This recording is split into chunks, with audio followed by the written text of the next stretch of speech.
Okay, according to this, we are live. It appears we are live, and it appears we have volume and all of that. Wow, I have had a crappy day. It has just been a day from the crapper.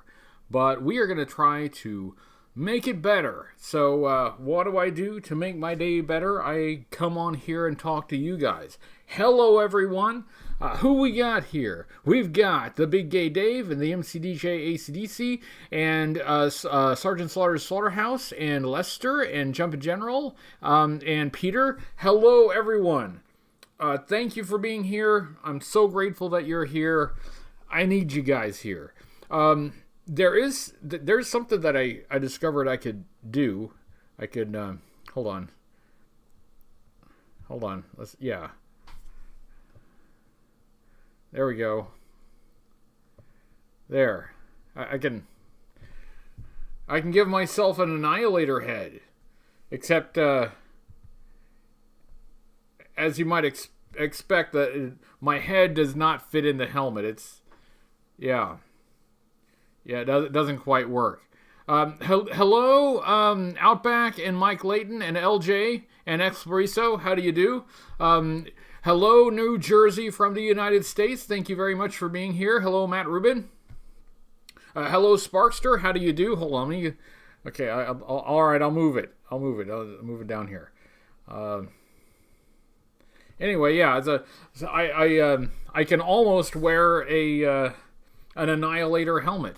Hello, JG Peak, and I do have some stuff planned for this evening. I have some activities and things, so we'll have a little bit to talk about. Hello, Bob's Dungeon. Hello, Jeffrey. I guess the G.I. Joe team for Hasbro is going to do a live stream tomorrow. So of course that's too late for me to report on it. What I'll do is I'll jump in my time machine. Hey, super chat from Comic Tropes. Hi, Comic Tropes. Presumably you're still paying for all the gas you use there. Yes, I am. So thank you, Comic Tropes, and thanks for being here. Thanks. Glad you're here. Of course, I think everybody here is fully aware of Comic Tropes. It's a much bigger channel than mine, but make sure you check out Comic Tropes on the YouTube. Hello, Bart, and Chad, and Evan. What's up? I took a trip. I went out west for a little while. It was a road trip. Gasoline is incredibly expensive. Did have a nice time. Did have a good time. Took my daughter with me. We had a great time. I will just, I have to save some money by eating ramen noodles for the rest of my life. But we made it there and we made it back. Hey there, Matt Edwards. Thanks for being here. I have stuff. I have stuff to do, and I have stuff to show you, and I have activities.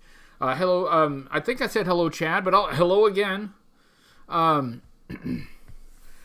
There will be more latest about G.I. Joe in the near future. Oh, there were some announcements that I guess were made. Apparently, we are getting a Shipwreck classified figure and a Rock and Roll classified figure. I'm wondering how much of the Rock and Roll figure will use the Breaker body.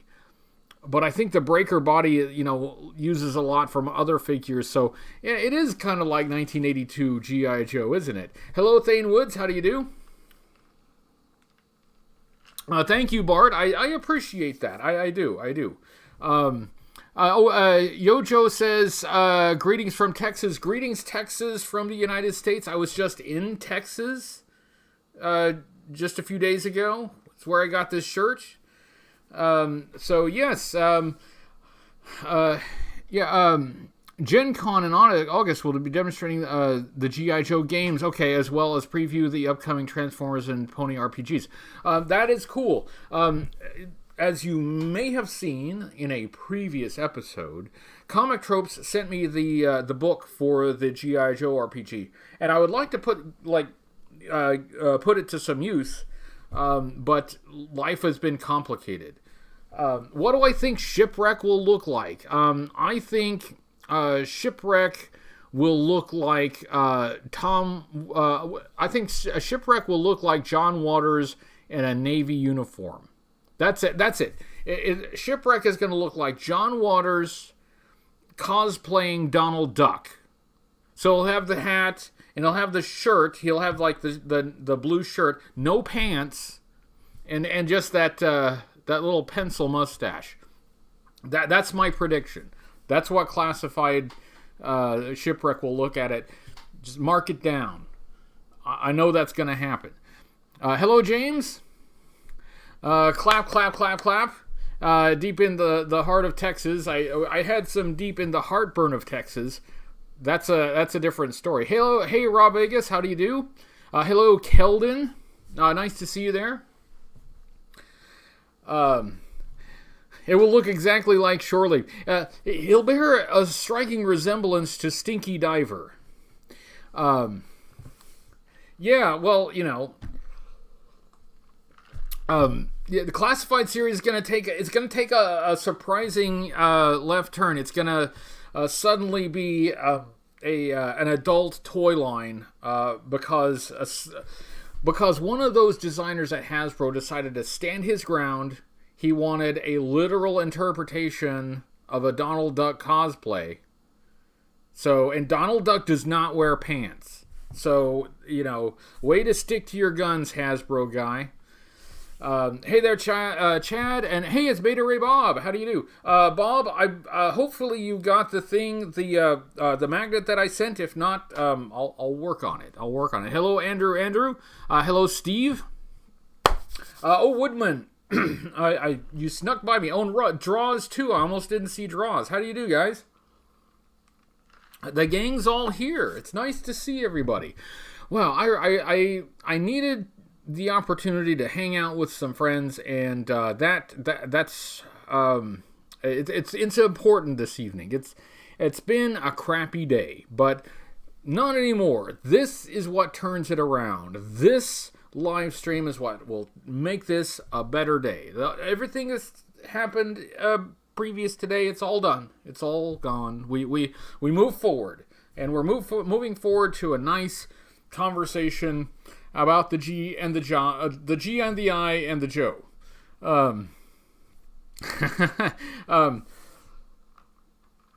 That's good, Bart. Thanks. Yeah. So no, I'm guessing based on the classified figures that we've gotten recently that both Shipwreck and Rock and Roll will be pretty close to their vintage interpretations, and I'm assuming that it'll be like a version 1 Rock and Roll. I haven't seen any pictures. I don't know if there are any pictures out. But if they do a version 1 Rock and Roll, they can use most of the breaker parts, just like the real version 1 Rock and Roll did. Hello, Eric. How do you do? Nice to see you. With a bottle of G.I. Joe cologne. I really think that they'll give you a Shipwreck that looks like version 1 Shipwreck. I think it's going to be close to like a 1-for-1 interpretation. That's my guess. Mega Marines Clutch review. I do. I think I do have Mega Marines Clutch. Speaking of Mega Marines, a couple months ago, I was thinking of doing another Mega Marines review, doing a review of a figure. It's something that I had planned for some time, but when I started writing it and getting it ready, I felt like it was too soon after the Monster Blaster review because I was just repeating. I was repeating stuff. When you're doing a review of like a sub-team like that, there are certain things that you have to cover to put it into context. And I had just covered that a few weeks before. So I put that off. I'll hopefully get to it soon because it's something that I would like to do. Hello, John. How do you do?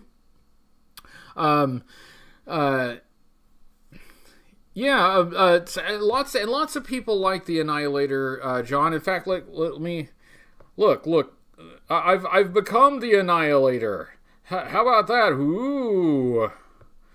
All right, how big do I have to make this to actually make it fit on me? Look, the top of my head is sticking out there, and my chin is sticking out there. So to make this actually fit on my head, it's got to be... Okay, so this is what the actual size of the Annihilator helmet would be in order to fit on a human head. There's your frame of reference. Hold on, let me put this back. And to make it that large, it's gonna be like, it's gonna stick out like that far. Anyway, but that's not the orange figure that I am going to talk about tonight. That's not the orange figure that I'm going to talk about tonight.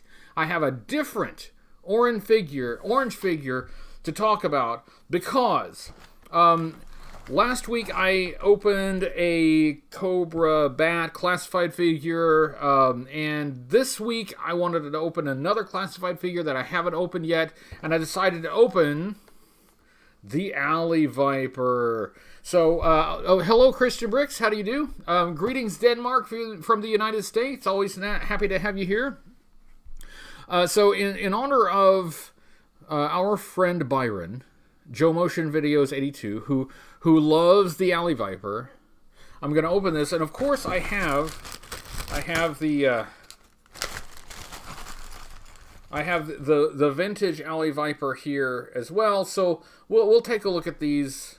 Take a look at these side by side. What's tomorrow? Okay, something's tomorrow. Yeah, so we'll look at those. We'll look at those in a minute. And then, after we're done with that, if I didn't say hello to you guys, hello. I think I may have said hello, but if I did, hello again. Hello, Photo Viper. Nice to see you there. Thank you for being here.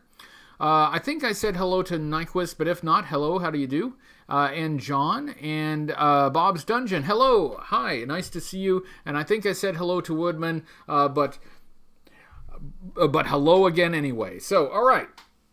The other thing that I'm going to do after we open this, because I have not opened this, and I have not taken it out yet. I did cut the tape so I can open it for this live stream. Hello, Gray Fox. Oh, thank you.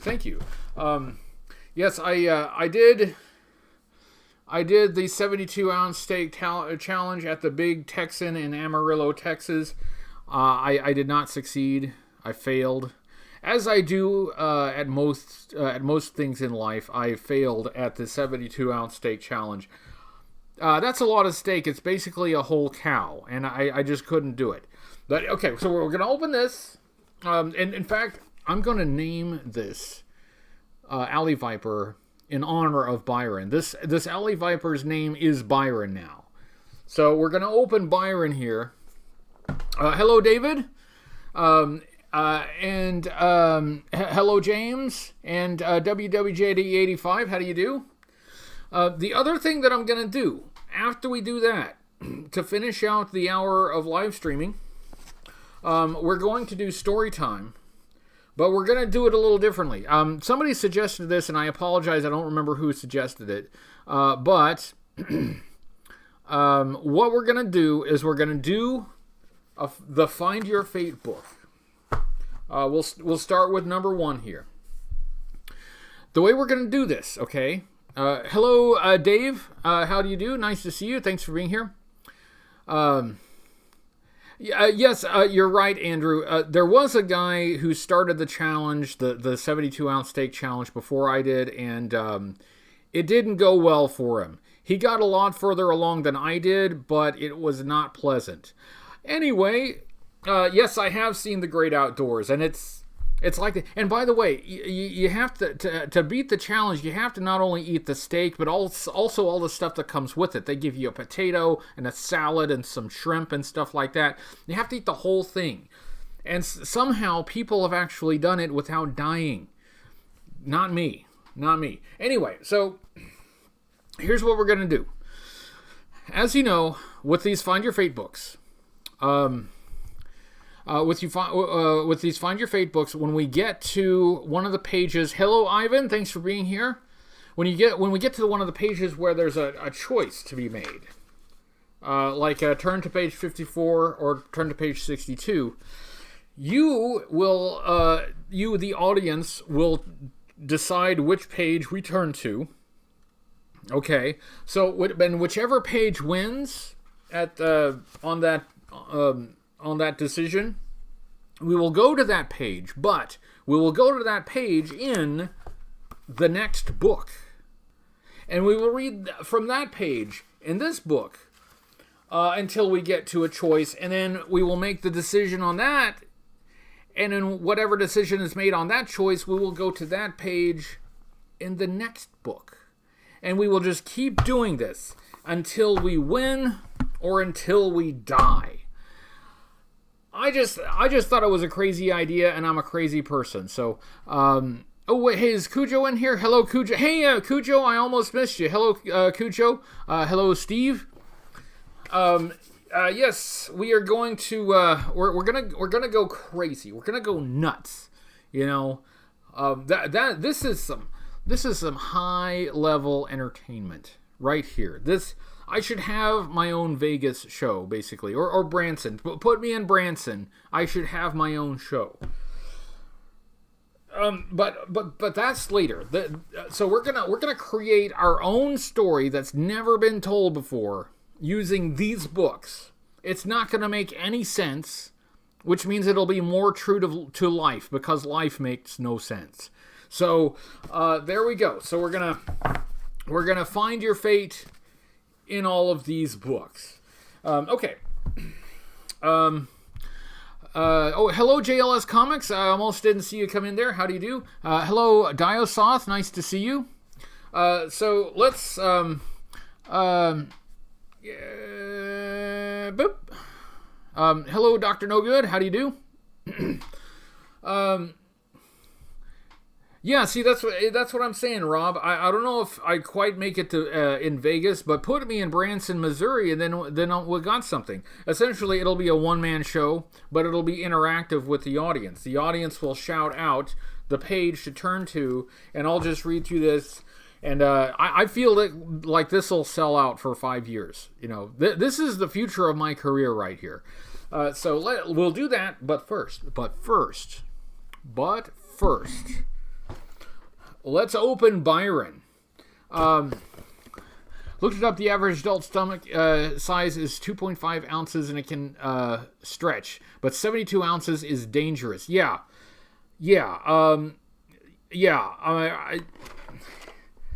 You can't quite appreciate how large a 72-ounce steak is until you actually see it and you actually try to eat it. So, like, they serve it on a big plate, and it hangs off over the big plate. It is larger than the big plate. They make you actually sign a waiver before you start, and in case your stomach explodes. Oh, thank you, Andrew, for the super chat. Clever idea. Thank you. I'm a clever guy. Let's open Byron. I've been curious about this. Now, this is another classified figure that is very close indeed to the vintage figure. It looks, at least from the surface, like they upscaled the vintage figure. But let's find out. Hello, Cyclonus. Nice to see you. So let's see. You do realize the average age of Branson, Missouri show audience is 65 plus, right? Yeah, exactly. And I think that's perfect because they can nap during my show. That'll be a major selling point. Napping is allowed. Just take a little snooze, and they're tired. Especially if they've spent a long day in Branson. They just want to kick up, kick their feet up, and just, yeah. So I think this will work. I actually think this is going to be a plus. All right, here we go. I am opening the the Alley Viper because I've been curious about this. I haven't been quite as curious about this as I was about the Cobra Bat. I'm a bigger fan of the Cobra Bat than of the Alley Viper, but I'm still curious about the Alley Viper. So here's some of the artwork on it, and it's almost like an animation style. Kind of looks like you could imagine that in an animated show, right? So there's the artwork. Here are the specialties, the symbols that represent the specialties. So yeah, we will make up something appropriate for those when I actually review this thing. Oh, hey, JLS Comics actually found an Alley Viper in the wild. That's amazing. So lately, the only classified figures I've found in the wild have been the Snake Eyes movie figures, and they're just not moving. Not only are they not moving, the stores have not been putting them on clearance to help move them. So, and I already have them except for Scarlet, right? So I don't need them, and I'm not going to buy multiples of them. So it's time to restock. It's time to restock our classified figures. So here's Byron. And I'm going to take his visor out because that's a little loose, it seems. And let's I'm going to try to do this without crinkling the plastic too close to the microphone. So does anybody know how Timmer feels about the Alley Viper? I can guess how Timmer feels about it. Oh, thank you for mentioning it. It is Tuesday, which means it is a new episode of Half the Battle. And this week, Timmer is covering G.I. Joe figures that shared names with Transformers. So a bit of a crossover there for you Transformers fans. I was aware, and I've pointed this out a couple times, but G.I. Joe did cross-pollinate a lot of names from G.I. Joe to Transformers. You know, they own the trademark, so, you know, why not? Hasbro is nothing if not frugal. Waste not, want not. Hello, Jay Dioramas. How do you do? Thanks for being here. And I'm sorry if I missed anybody come in. I try to say hello to everybody. Even if I missed you, I'm glad you're here. Thanks for being here. I'm trying to take the shield out. The shield. And we've got a backpack and some components. He has multiple weapons. The magazine came out. Let me see if I can get back in. There we go. He has a submachine gun. Well, I don't know, an assault rifle. We'll call this an assault rifle because he has this other submachine gun that is more like his vintage weapon. Okay, now for the figure, and I'm really, really trying not to. I'm holding it over here so that it won't crinkle too close to the microphone. Hello, Wilkinson Studios. How do you do?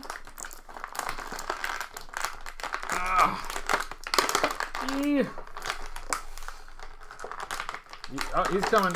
There we go. Okay, let me set this aside. So here he is. The Alley Viper. The Viper of the Alley. So as you can tell, he's quite orange. And here he is side by side with the vintage, and immediately you can see they copied a lot over. That's a little bit different. They added some color to the knee pads on the classified figure. They added some black accessories on the legs. That's helpful. Hello, Chewin' Bubblegum. How do you do? 2002 Alley Viper is better because they actually are in urban camo. I have seen those. I have seen those. It makes a difference. It does. So here's this. So let me assemble the accessories on this guy, and we'll take a look at it. I'll try to do this on camera as much as I can. I guess there was something else I was going to mention. I am working on a review video. I am doing my best to get a video for you guys this week, okay? It's written. The core review is done. I just got to do... I've got to do the part of the video where I'm in front of the camera. Finding the time to do that has been surprisingly challenging.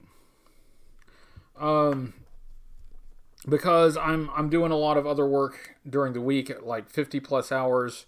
So, it's been a challenge to just find the time to sit down and record. When I did the core review, like the part of the review that is actually like camera pointed at the toy and talking about it, it took a long time. Why? Because even just taking a relatively short break, it was like I feel like I'm out of practice. It took like extra tries to like say the words and to get the shots. So what that obviously means is I'm not allowed to take breaks. Breaks are apparently bad. JLS says Alley Viper would look good in urban camo. Some later versions were in more of a realistic urban camouflage. It makes a difference. It makes a difference. And, this guy fits a role that Cobra would probably want as an urban fighter and crowd control. Yeah, I could see Cobra using a guy like this. But whose choice is it to put him in orange and blue? Mindbender? Did you do that? I'm blaming Mindbender. Anyway, so he has a wrist sheath for his knife, and that is just like the vintage one. So the vintage one has this brown knife on the wrist. This one has a knife that is removable. It's removable. That is one nice thing about figures at this scale is they can do some accessories that could only be sculpted on the smaller scale. They can actually have them removable at this scale. So that is nice. I do like it when they take advantage of the larger scale. I really think if you're going to do 6-inch figures, and 6-inch figures is not everybody's bag, and that's okay. I understand that. Nobody is required to like or collect anything, just because. You should get what you like. Get what you like. But if you're going to do a 6-inch scale figure, take advantage of that larger scale. You can do some things at this scale that it is difficult or impossible to do at this scale or at the 6-inch scale for like 30th anniversary figures. Yes, thank you, Comic Tropes. Thank you for reminding me of that. I have 2 points while I put together the accessories for this guy. 2 points. Number 1. Today is Larry Hama's birthday. I don't know that he necessarily wants a lot of birthday greetings. At least he didn't seem to on the Facebook. But happy birthday, Larry Hama. We would all not be here talking about this stuff without his work that he did. Point number 2 is our own Comic Tropes, Chris, interviewed Larry Hama on his channel, Comic Tropes.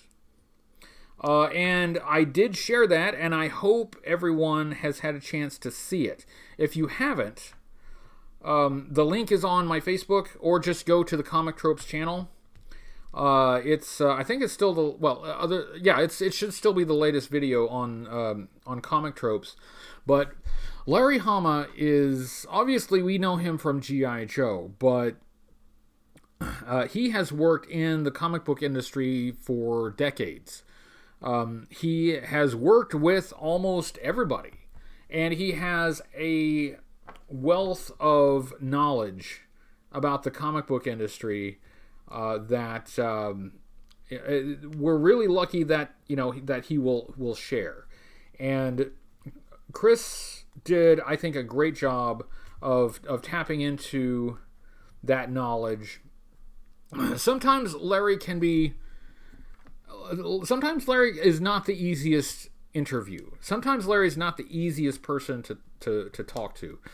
He's certainly not the easiest person to pin down to even do an interview. But once he gets talking, I think he really likes talking about his industry experience, and that is good because historians of the comic book industry will appreciate that knowledge in the years and decades to come. And so the more we get to hear Larry share those stories, I think the better we are off. Hello, Burgess Meredith. How do you do? Hello, Yojo OC. How do you do? Nice to see you here.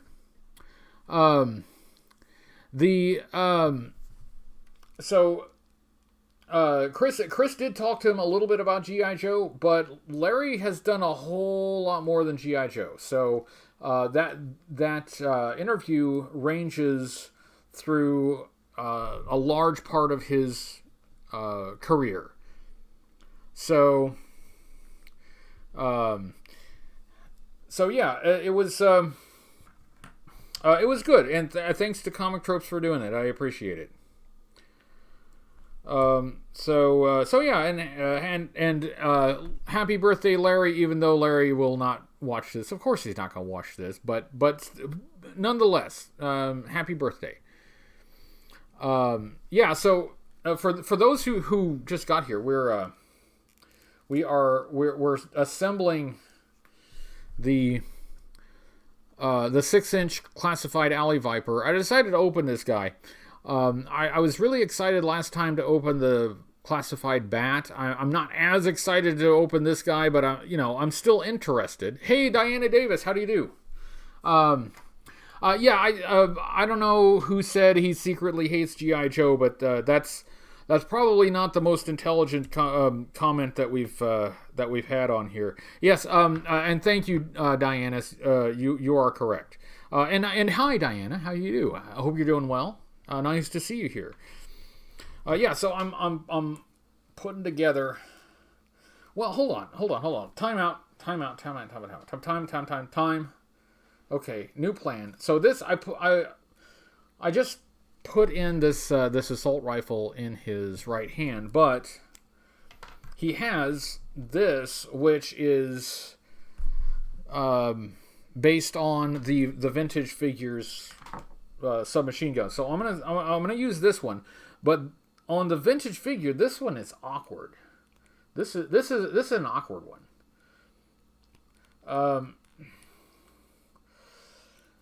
Yeah, hang on.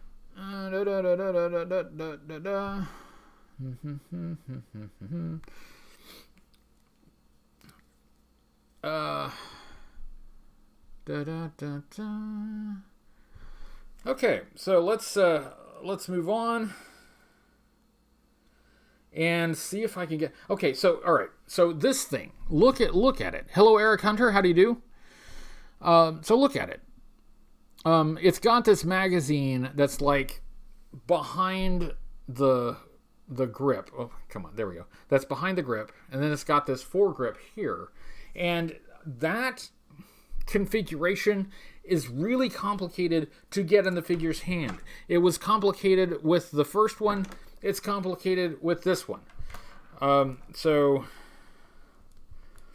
let's get.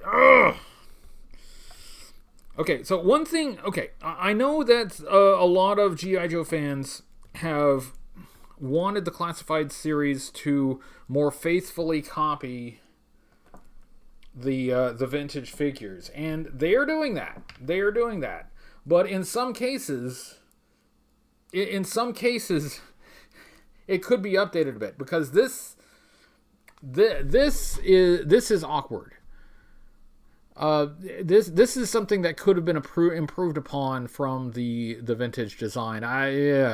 Anyway. Diana Davis says, I have to tell you, number 293 out tomorrow is fantastic. Issue number 4 of Saturday Morning Adventures out next week is just a ton of fun. SMA has some cool Easter eggs. Very cool. In fact, I had the Saturday Morning Adventures comics over here, but I think I put them away. But I have read the first 2 issues.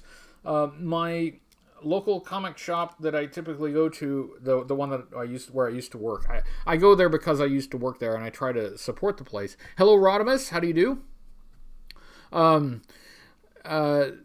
But they don't carry the Saturday Morning Adventures one. I'm trying to get them to. Hopefully I will get them to do it. If not, I'll just order one. I'll get one sent to me. Yeah. Anyway, there is that. But I don't know. Is there a place to put this?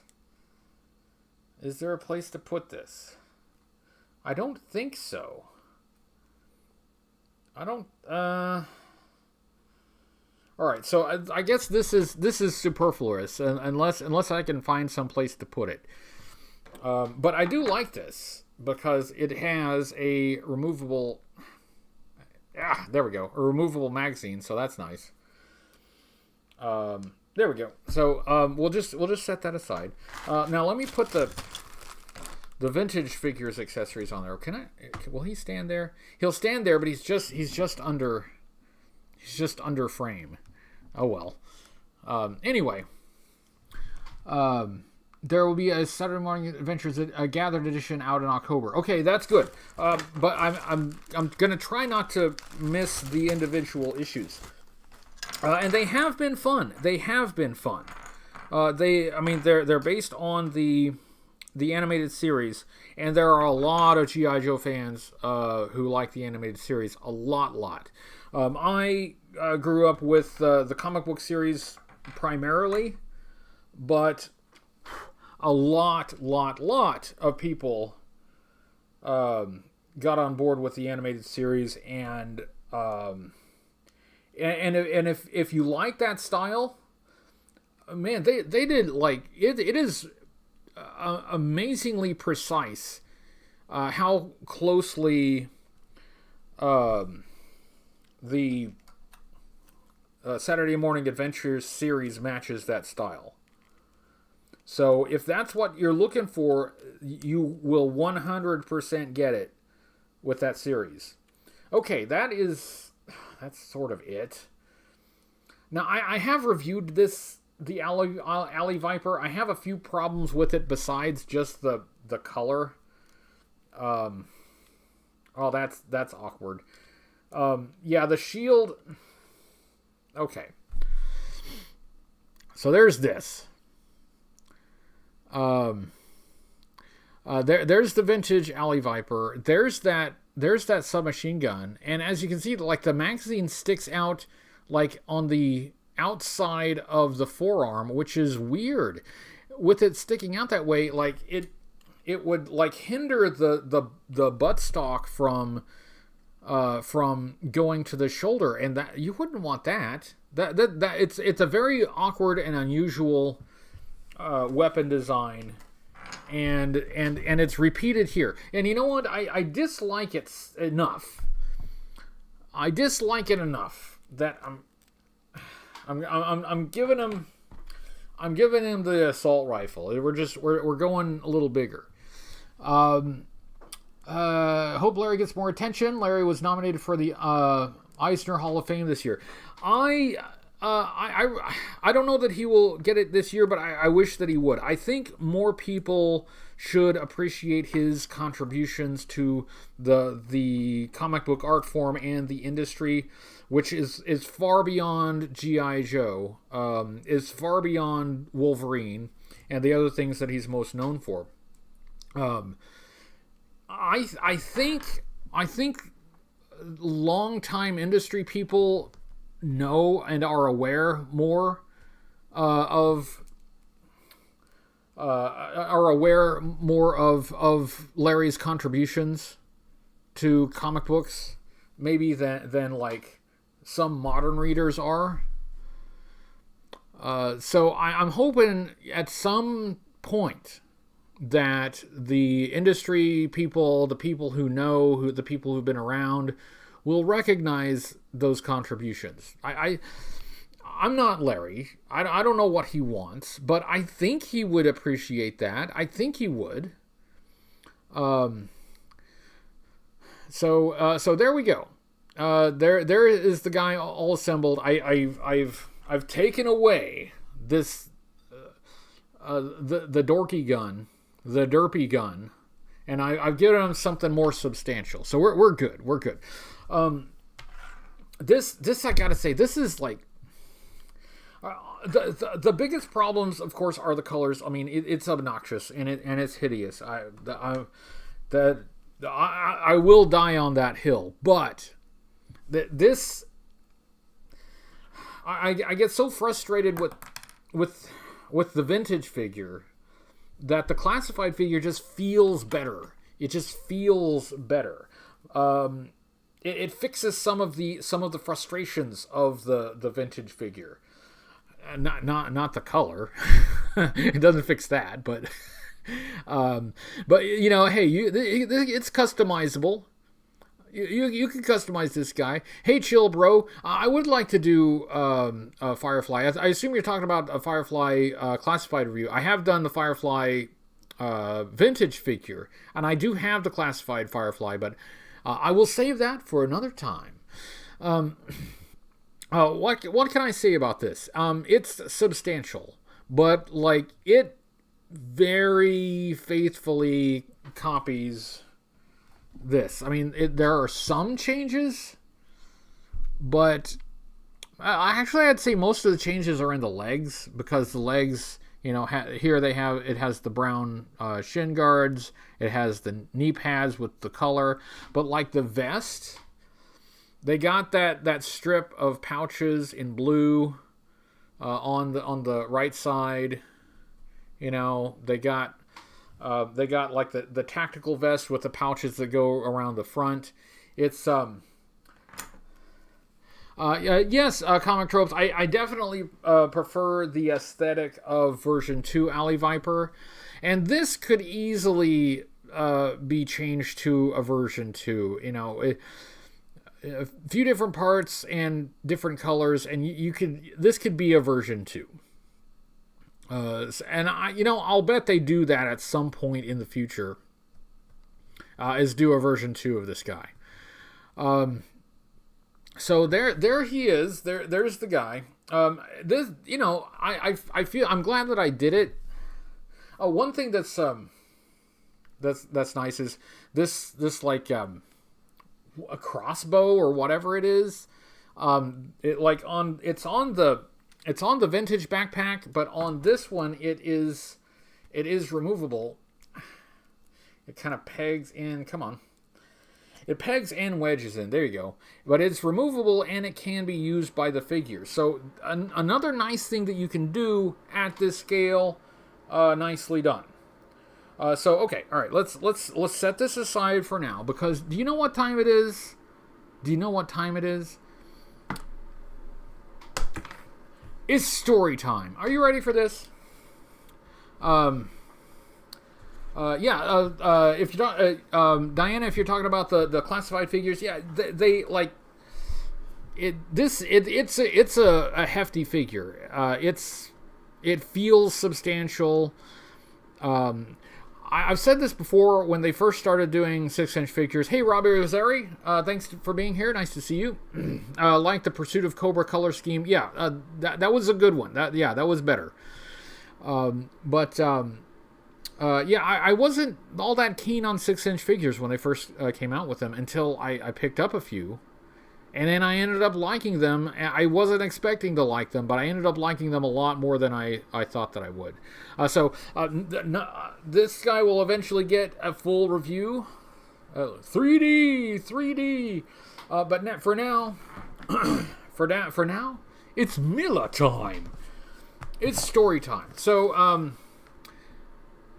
here's what we're gonna do. It makes no sense, but life doesn't make sense. So here's what we're gonna do.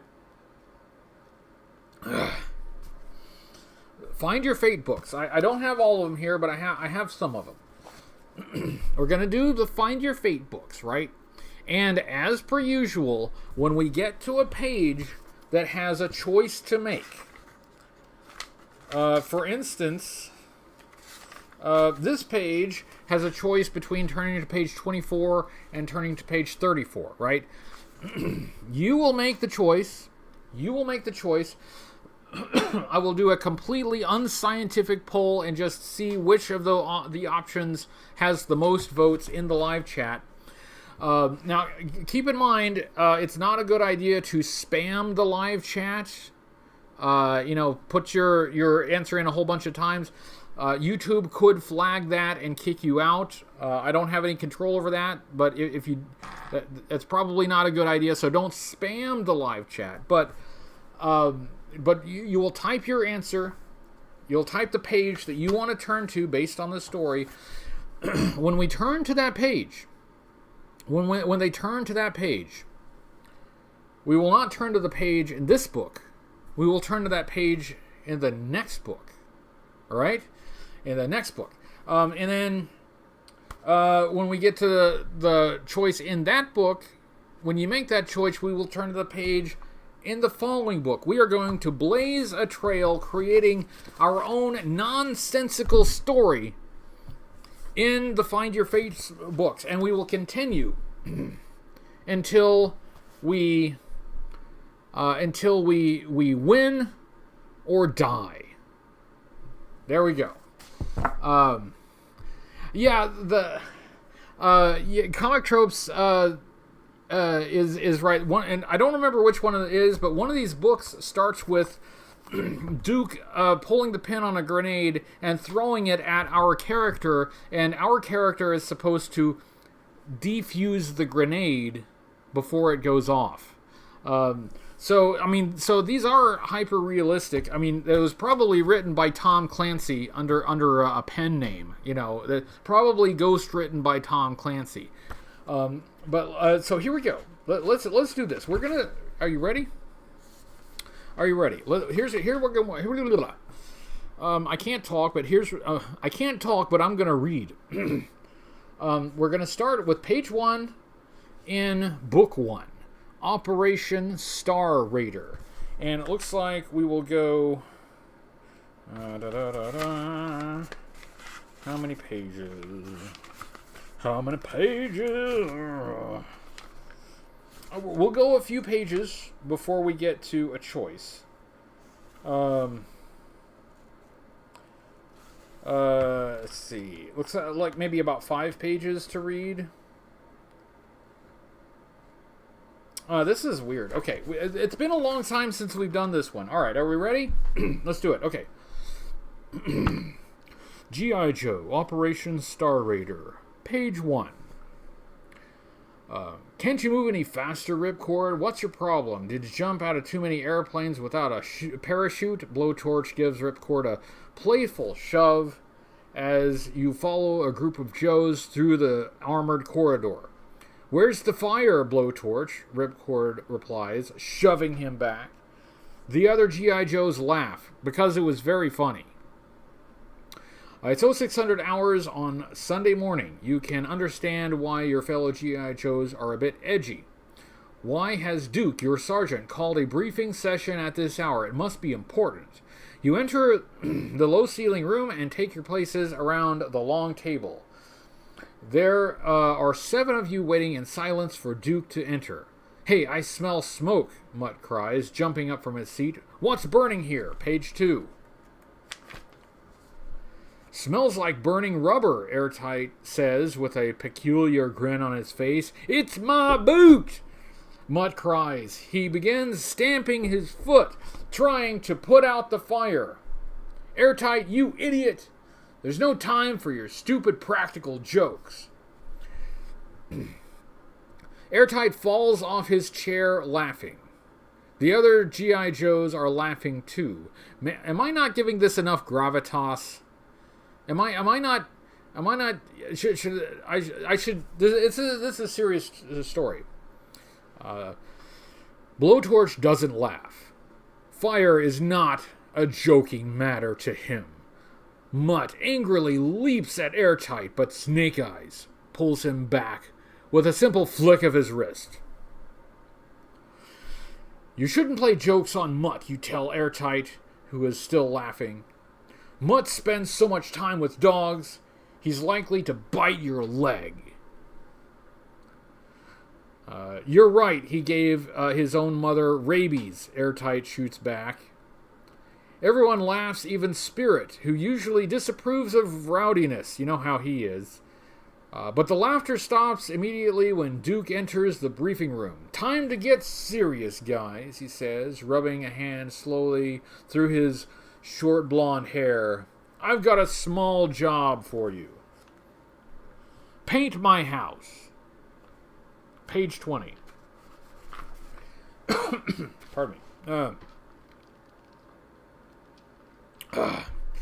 Duke switches on the slide projector and... thank you, What's on Joe Mind.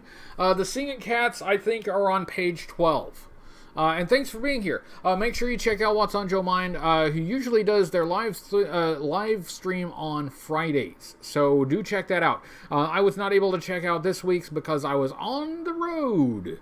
And I did not get to a place with Wi-Fi in time to watch it. So, but usually I do try to be there as much as I can. So, hello, What's on Joe Mind, and thank you for being here. Okay. Duke switches on the slide projector and a face appears on the screen. This is the face of a man with wavy white hair, piercing blue eyes, and a short-cropped white mustache. The man is dressed in a long white lab coat. It's Baron Ironblood. No, it's Dr. Newton Fitzsimmons, Duke says. He is an Australian scientist. This is Dr. Fitzsimmons' invention. He clicks on the next slide. It shows a small red metal device. It doesn't look like much, does it? But it's a heavy-duty machine. What is it exactly, Sarge? You ask. It's called the Star Raider. It's a nuclear anti-missile device. A nuclear anti-missile device. Duke answers, it can be launched from any kind of space satellite. You better believe the boys at the Pentagon are real eager to see how this little beauty works. That's where we come in. We're going to borrow it from the scientist, Airtight says. That's too simple, Duke says. We're not going to steal it. We wouldn't need you guys for that. We got other guys for that. No, it seems that the Defense Department has invited Dr. F to Washington. He's agreed to fly here and bring his plans for the Star Raider to show the big boys at the Pentagon. Page 21. And our job, you ask? Our job is to protect Dr. F. During his visit to the U.S., Duke says. You see, I've left out one detail. Cobra!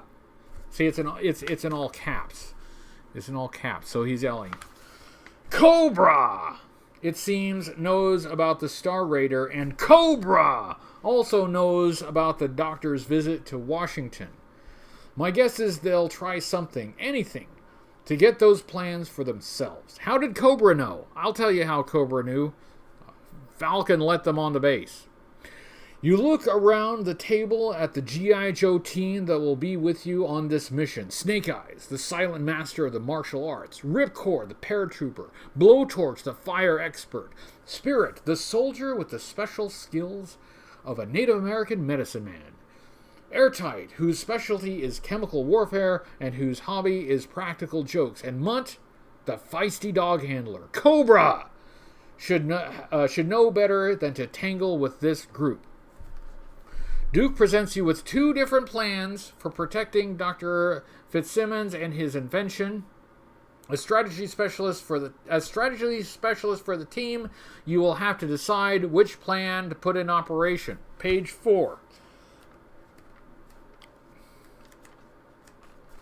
So we read pages 4 and 5, and then we got to pick a plan, okay? Yeah, we gotta protect Dr. Fabulous. So Dr. Fabulous, yes, another great Aussie invention. See, this is what comes out of your great country. Nuclear anti-missile devices. You guys build those in your garages, right? So thank you, Australia, for your Strategic Defense Initiative contributions. Page 4.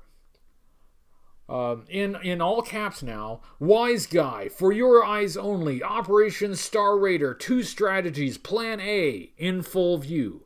Object, to throw Cobra off the track by doing what they least expect. What would Cobra least expect? They would least expect us to just give them the guy. You know, that would shock them. That would surprise them.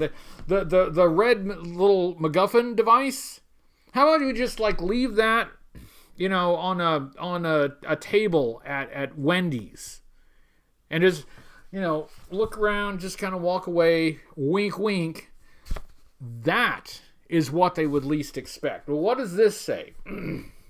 Background: Fitzsimmons' plane will land at Kennedy Airport in New York. He will then be taken to Washington. Fitzsimmons will arrive on Parade Day in New York City. A giant parade in honor of all the other parades that are held in the city is scheduled. So it's a parade to honor parades. That's what we need. And I'm sure the people of New York City appreciate having their streets clogged up for another parade just to honor the other parades. I'm sure that they have many friendly and nice things to say about that. Strategy. Don't try to hide Dr. Fitzsimmons. Have him ride in the parade up Fifth Avenue and with the mayor in full view of everyone. Maybe put him in a t-shirt with a big target on it, you know, that says, shoot here. At the end of the parade route, the mayor gets out. The car continues on, accompanied by the Joe team to the meeting in Washington. Rationale: Cobra will be totally surprised. Also, it would be next to impossible for Cobra to kidnap Fitzsimmons from an official limo in the middle of a crowded parade.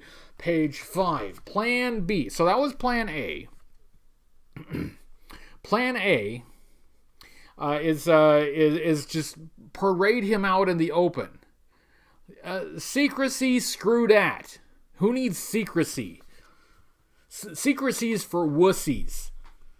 Manly men just do it all out in the open. Interpret that as you please. Plan B. Mountain retreat. Object: to get Dr. Fitzsimmons to the most hidden, secluded place possible. Background: Snake Eyes owns a small cabin in the high Sierras where he goes to escape from the world with his pet wolf. It is secret and secluded.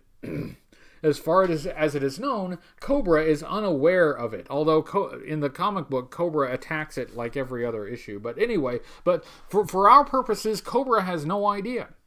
Strategy: take Fitzsimmons directly from the plane to this hidden cabin in the mountains, have the Defense Department officials meet with him there and see his plans, then fly him back to Australia. Rationale: he can be gotten in and out of the country without Cobra ever knowing where he is. Also, the mountain cabin should be easy to defend against attack if Cobra should happen to locate Fitzsimmons. Okay, all right. So now you have Plan A and Plan B. Plan A is a parade, and Plan B is the cabin. So you're going to choose one of these. I'll give you the page numbers in a second, but remember, whichever page you choose, we're not going to that page in this book. We're going to that page in this book.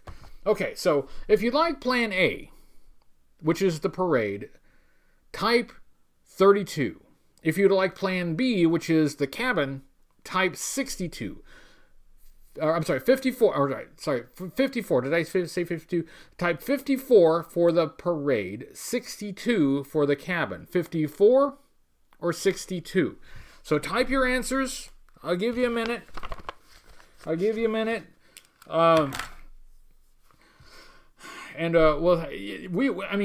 who knows? That's pretty far into this book. That could be the last. We could die on this first move. So 54 or 62. 54 or 62. Let's see. We've got some 54s. We got some 32s, but I'm reading those as 62. So I'll count those. But we've got a few more 54s. So it is 54 or 62. If I said 32 earlier, I apologize. It's 62, but I'll interpret your 32s as 62s. Lots of 54s. Lots of 54s. I'll give it a few more seconds to see if the 62s catch up, but it looks like 54 it may win this one. Well, a couple of 62s. 5-4 spelling. You're really spelling it out there. 42, close enough. Okay. I think 54 won. 62 did catch up there a little bit, but I probably did say 32 for Plan A, but that's because I can't read. So this is the perfect activity for me. So, but it's okay. And I interpreted the 32s as 62s. We're fine, but I believe that 54 has won. So let's turn to page 54 in Operation Dragonfire. Operation Dragonfire, page 54. All right. It's about this time. Okay. It's about time this Cobra business was brought to an end, you say. Let's move out now. An excellent decision, says Destro, removing the map from the wall and rolling it up.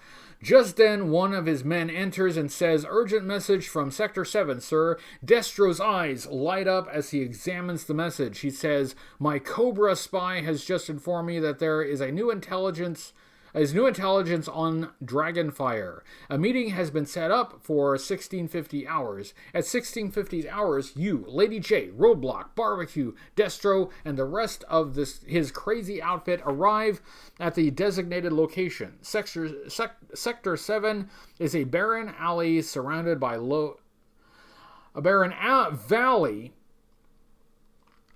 barren valley surrounded by low hills. So I've been saying alley all night because of Alley Viper, and I need to say the word valley, and I leave the V off. Lady J pulls out her field glasses and scans the terrain. There they are, she points to the left. Page 90. This is going great. This is probably the best thing I've ever done. I should have put like some kind of like... no, it doesn't matter. Destro strides out to meet his contact. Lady J continues to peer through her binoculars. "I don't like this," she says. "The one standing on the right is the Baroness. She's Cobra's top intelligence officer. I just don't think she would betray Cobra Commander and work with someone like Destro." Wow. You're making me uneasy," says Barbecue. Destro moves closer to the Baroness. Suddenly, she raises her hand and Destro stops in his tracks. A battalion of Cobras has just moved over the hilltops. Roadblock groans. The whole bunch of us have been set up and had. I think I want to do this over, but it's too late. Cobra Commander has won for now. Unless your G.I. Joe teammates can uncover Dragonfire themselves, Cobra will soon rule the world. The end. We lost on the first. I can't end it that way. I can't end it that way. So no, I'm not ending it that way. So this we're calling this an unlucky book. And by the way, the writer thinks that the Baroness wouldn't betray Cobra for Destro. For somebody like Destro, huh? So yeah, it's a nice try, William Snow, but we all know better than that. Okay, we're gonna do this again with Operation Terror Trap. Let's see, what is it? We said 54. I'm just picking it up at 54. Okay. Deciding to sneak into the meeting is one thing. Getting in is another. But you get a lucky break. You spot the Baroness in the hall with only a single guard. The Baroness is a major player in these books. You zip into action. Quick Kick puts the guard away while you and Lady J overpower the Baroness, dragging her quickly into a tiny supply room they've discovered. Lady J swiftly goes into exchanging identities with the evil Cobra captive. They're stripping the Baroness, aren't they? That's what they are implying. I don't think Lady J just had a Baroness costume, in her pocket. So they've captured the Baroness, and then they are now they're now stripping her. Okay, I'm following. You knew Lady J was good at disguise, but you didn't know she was that good. The set of her jaw, her voice, her posture, she looks so much like the Baroness you begin to doubt your own eyes. Leaving Quick Kick in charge of the two unconscious enemies, you in the guard's uniform and Lady J as the Baroness hurry down the hall toward the meeting room, page 78. Hey, we get another choice. You and Lady J enter the ballroom where the Cobra meeting is being held. Cobra Commander looks in your direction. No, he shouts, pointing right at Lady J. Your heart stops. I will not tolerate lateness. Your heart starts again. Lady J offers her excuses, and Cobra Commander goes on. She pulled it off. I think the Baroness's excuses would mostly consist of a middle finger. This is an important day, one of the most important days in the history of Cobra, Cobra Commander goes on. By nightfall, all the Poltron gas will be headed for Mount Terrapin. That happens to me after I have Taco Bell. The U.S. government thinks we don't know about their secret missile base, but they're wrong. We know about it, and soon we will own it. What about the one? Asks Destro. He won't live to see tomorrow. Come, my dear Baroness, Cobra Commander says to Lady J. Let's go to the docks and watch our precious cargo as it is loaded. What a disaster! Cobra is going to use the Poltron to overpower the forces protecting the base at Mount Terrapin. The thought of these missiles in Cobra's hands is too awful for words. You've got to radio HQ. But how can you leave Lady J alone with Cobra Commander Quick Kick? Quick Kick, no. Quick, make a decision. All right, ready? Okay. If you want to follow Lady J and Cobra, turn to page 40. I mean Cobra Commander. If you want to follow Lady J and Cobra Commander, turn to page 40. 40. If you want to slip away and radio the rest of the team, turn to page 35. 35. Okay, so there's your choices. In your live chat, if you want to go with Lady J and Cobra Commander, type 40. 40. If you'd like to slip away and radio the team, type 35. 35. I have no idea what a Poltron is, Andrew. That's a good question. I will have to Google it later. We have a 35. 35 is winning. All right, cool. I should have done I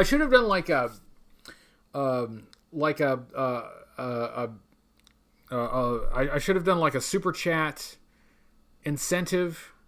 So, like, if you did a super chat, I would change to that page immediately. But I'm not doing that. I'm sticking to the rules. I don't want to change the rules in the middle of the show. But we got some 40s. We got more 40s than 35s so far. Well, let's give it a few more seconds, or give it a minute or so.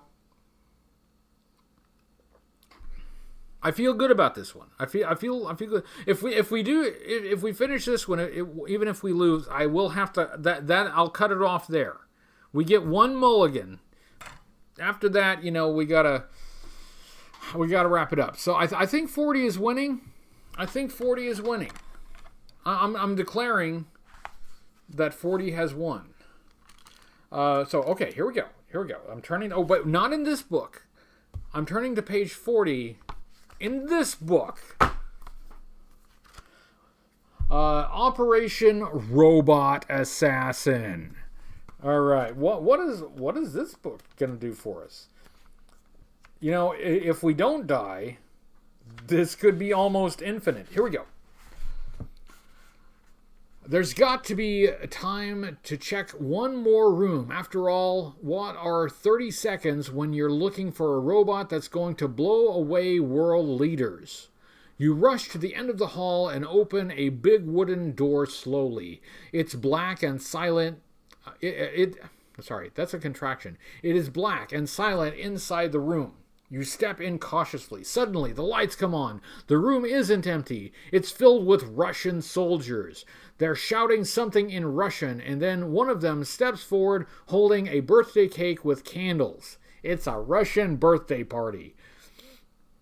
They were expecting someone else, and they're as surprised to see you as you to see them. But they've got more guns than you do, so you're their prisoner. A few hours later, a Russian General Tarkanov, is speaking to an American general on the phone. "Thank you, General," Tarkanov says. "I just wanted to check with you before I took appropriate actions." Tarkanov hangs up and smiles at you. "My friend," he tells you, "General Brooker says there is no covert G.I. Joe activity in Geneva during the peace talks. You will have to tell the truth about who you really are. We know you're not a G.I. Joe." Page 50. So, have we gone rogue? And we stumbled on a Russian surprise birthday party. Do Russians do that? Did Russians do that in the 80s? Did they have cake? It would be communist cake. It would be state-approved cake. They would only have red icing. The Russians hold you prisoner for a week. They know as well as you that General Brooker is lying through his teeth. But if you eliminated all the lying from politics, it just wouldn't be the same fun game. Your life at the Rooster Mansion follows a calm routine. You're well fed, and in the afternoon you even get an exercise period outside. The guards don't watch you because they're pretty sure you're not going anywhere. To get out, you'd have to face the electric fence, the wolves, and the glass wall again, unarmed and alone. The guards must not watch the sky either. They don't see the brown silhouettes sweep down from the blue Swiss horizon and hover above your head. It's a helicopter. They didn't notice the helicopter, huh? With Flint in the pilot's seat. Flint is a helicopter pilot, that is true.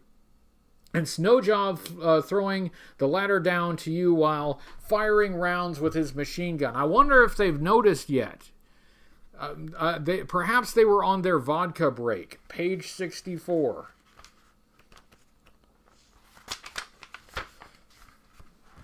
The robot, you ask, as soon as you're on board the helicopter? "We pulled its plug," Snowjob says. "Mission accomplished. The world is safe from Cobra once again. For a while. Regards from General Brooker," Flint says with a smile. "He's off my Christmas list, you say?" "No, he came through," Flint says, "when he found out that what the Russians planned to do with you back in Russia. Brooker told me 3 words: get him somehow. By the way, what held you up in the mansion?" "I stopped for some birthday cake," you say with a weary smile. Flint points the helicopter toward the secret Swiss airstrip. "Your job is finished. You're all going home. The pit is calling you back." The end. We won. We won. I have no idea what we did, but we were successful. We stopped the robot. We actually didn't stop a robot. We got captured. We crashed a surprise birthday party. Yeah, like, it's a communist birthday party, so, like, I think the only presents that they're allowed to give is, like, rocks and sticks and bottles of vodka, but but we got captured, but somebody else defeated the robot and then eventually busted us out. So I'm counting that as a win. I'm counting that's the classic Joe mission where we get captured and miss all of the action only to be, broken out later and take credit for it. So great job, guys. You defeated the robot assassin without even doing anything. We did nothing. We sat in a jail cell with an exercise period for months. So I'm counting that as a win. I think when they start divvying out the medals, I think we should get one. I think we deserve one. So anyway, I think that's going to wrap up our hour of live stream today. Thank you guys. It really was nice talking to everyone, and it really does help my mood to hang out with you guys and chat. And today, like I said, today just kind of sucked. So it's a little bit better now because I've had a chance to hang out with you guys. So thank you. As I mentioned before, I am doing my best to get a video out this week. I am really trying. It has been a challenge to find the time to sit down and shoot it, but I'm really, really trying. I will do my best. But no matter what, I will be back here on Tuesday, and we'll do this again. So good night, everybody, and I will see you next time. Bye.